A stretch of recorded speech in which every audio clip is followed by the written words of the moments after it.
Hello class, welcome to you another video. This video is for the class 10th and the chapter is heredity and evolution. Class, आप heredity के बारे में पढ़ रहे हैं.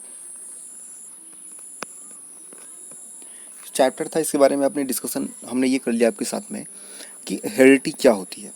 And you know well कि the transfer of character from one generation to another generation is called heredity. Okay, उसके बाद मैंने आपको बताया था कि मेंडल ने क्या रोल किया था, मीन्स मेंडल का क्या रोल था, इस तरीके से उन्होंने जेनेटिक्स के बारे में, हेरिडिटी के बारे में, इनहेरिटेंस के बारे में हमको समझाया था.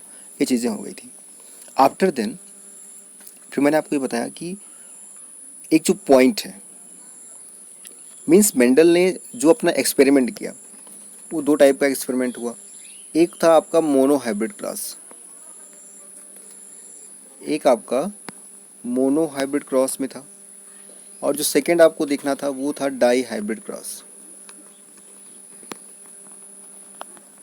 आपने अभी तक mono hybrid cross and di hybrid cross इन दोनों के बारे में स्टडी कर लिया है, किस तरीके से मोनो हाइब्रिड क्रॉस काम करते हैं, किस तरीके से डाई हाइब्रिड क्रॉस में काम हुआ था. मैं एक बार रिकॉल कर देता हूँ आपके लिए. क्लास, जो मोनो हाइब्रिड क्रॉस हुआ था, you focus here, mono hybrid cross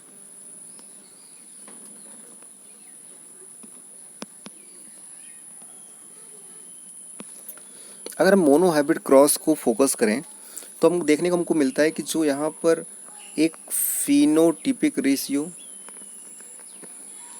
और दूसरा आपको मिला था जीनोटिपिक रेशियो. तो फिनोटिपिक रेशियो जो आपका था वो था 3:1, मीन्स 3 टॉल होता है और 1 क्या होता है, ड्वार्फ होता है. बट जो यहाँ पर जीनोटिपिक रेशियो देखने को मिलता है वो होता है 1:2:1, means 1 pure tall, 2 hybrid tall and 1 pure dwarf. बात क्लियर हो गई. नेक्स्ट हम देखते हैं डाई हाइब्रिड क्रॉस के बारे में. Die hybrid cross, die hybrid cross में भी दो चीज़ें मिलेंगी आपको. एक मिलेगा फिनोटिपिक रेशियो और दूसरा मिलेगा जीनोटिपिक रेशियो. फिनोटिपिक जो रेशियो होता है वो आपका होगा 9:3:3:1, 9:3:3:1. वहीं पर अगर हम जीनोटिपिक रेशियो देखेंगे वो आपका होगा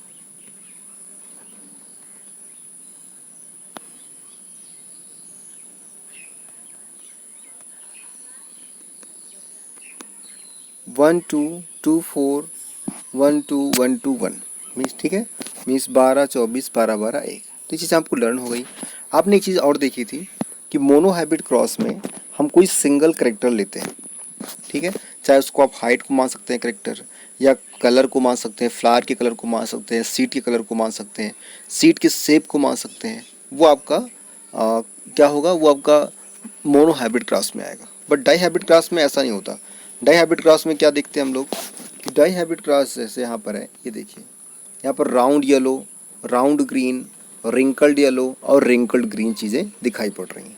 ओके, तो ये आपका डाई हाइब्रिड क्रॉस में हमें कोई 2 करेक्टर लेना पड़ता है. एक साथ में हम कोई 2 करेक्टर लेंगे. जैसे हम फ्लावर का, जैसे हम सीड ले रहे हैं, उसके अलावा हम सीड का कलर ले सकते हैं. मीन्स सीड का शेप, तो रिंकल्ड शेप आएगा या राउंड शेप आएगा, या फिर सीड का कलर जो है कि वो आपका ग्रीन होगा कि येलो होगा, ये चीज़ें हम ले सकते हैं.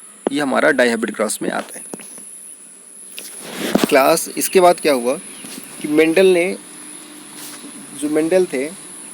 ने अपने मोनो हाइब्रिड क्रॉस और डाई हाइब्रिड क्रॉस को मिला करके कुछ हाइपोथेसिस दी थी. और उन हाइपोथेसिस को 1900 में, बात समझ रहे हैं, 1900 में 3 साइंटिस्ट ने मिल करके क्या किया था, उसको एक लॉ में चेंज कर दिया. एक का नाम था उसमें ह्यूगो डी ब्रीज, सेकेंड है कॉल्ड कोरेंस और थर्ड है Tschermak. Hugo de Vries, Karl Correns and Tschermak, ये 3 साइंटिस्ट थे। इन साइंटिस्ट ने 1900 में उस मेंडल्स के जो रिजल्ट आए थे, उन रिजल्ट को उन्होंने क्या किया था, एक इंडिविजुअली उन्होंने उसी तरीके का प्रैक्टिकल किया, तो उनका रिजल्ट जो था वो मेंडल के रिजल्ट से मैच कर रहा था। तो उन्होंने इन तीनों ने मिल करके 1900 में 3 लॉज का फॉर्मेशन किया। ये 3 लॉज उन्होंने बनाए, और वो जो 3 लॉज उन्होंने बनाए, वो लॉज जो था उसको उन्होंने मेंडल के ऑनर्स में मेंडल को लॉ बोला। तो इसमें 3 लॉ मिलता है आपको, 1 मिलेगा, फर्स्ट लॉ, सेकेंड लॉ और थर्ड लॉ। फर्स्ट लॉ जो होता है वो है लॉ ऑफ डोमिनेंस।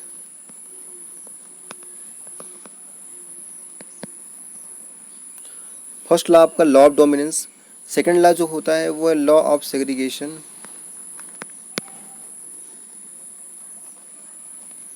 या इस सेकंड वाले को हम law of purity of gamete भी कहते हैं। और जो थर्ड लॉ है उसे हम law of independent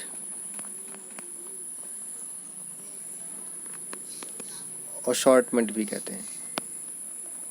law of independent assortment कहते हैं। क्लियर है? Law of dominance, law of segregation, law of independent assortment. ठीक।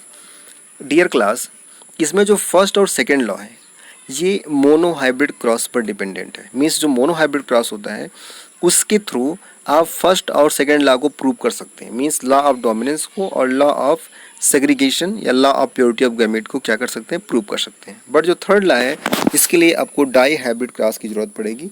मीन्स डाई हाइब्रिड क्रॉस जो होती है वो लॉ ऑफ इंडिपेंडेंट असॉर्टमेंट को क्या कर सकता है, प्रूव कर सकता है। राइट।